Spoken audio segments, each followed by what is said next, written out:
Melody is the new Bard hero being introduced in the Round the Table set. But what if I told you this UPF hero secretly has an OTK combo thanks to a single card?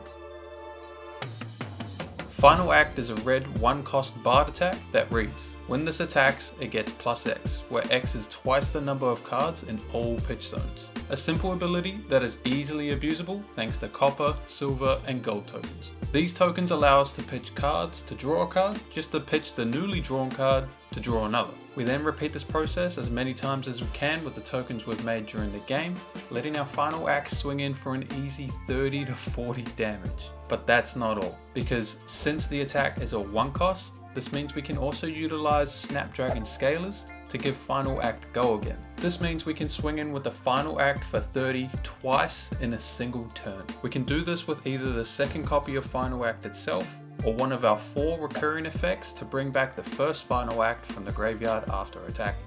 And this second attack is what makes the combo mathematically impossible for any hero to block out. So with that said, the deck is very simple. 2 Final Acts with Encore and Yellow Memorial Grounds as pseudo Final Acts. Then we have our token production cards, with the best ones being Cash Outs and Rainbow Pick a Card. Plenty of the new song cards to make coppers with our hero ability. And we round it out with the best blue block 3s that we can, both to help us stall out the game, but also because you need blues to be able to pay into the silvers. And then that's it. So it's hard to actually make a gameplay for this strategy because a lot of the cards aren't actually coded into Talishar at the moment, but I just wanted to run through the actual combo and what it's going to look like for you guys real quick. So to get into it, as you can see here, we've got 10 silvers, a gold, we've got the Final Act in hand, and then we have a way to bring it back after we attack with it. And then all you're going to be doing is pitching your blues into silvers and then golds, just to put as many cards as you can into your pitch zone. And we build the deck in a way that you're just going to be drawing a lot of blue block 3s in order for you to set up for as long as you can before being forced into going. And then as you can see, every time we pay 3, we're just drawing into a blue. I say that, but we just drew into a red and a yellow. There's a blue. Even these cards we're going to just be pitching. Since we're under pitching to the silver, it's actually going to give our Final Act +4 instead of +2 because we're pitching 2 cards instead of 1. That's math, wow. And then I'm going to pitch 2 to the gold.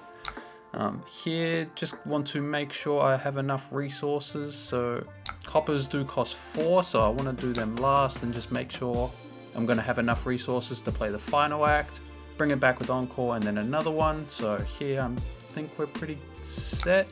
So just going to swing in for 29 with the Final Act here. The opponent is just going to full block. I'm not too sure what their life total was on. I'm pretty sure it was 20. And then, yep, they're going to block 10. We're just going to Snapdragons it, pass priority. And then we're just going to close the combat chain, play Encore, which is going to bring that card back to our hand. And then we get to swing with it again. So another 29 there, which is now unblockable. And yeah, all up 48 damage.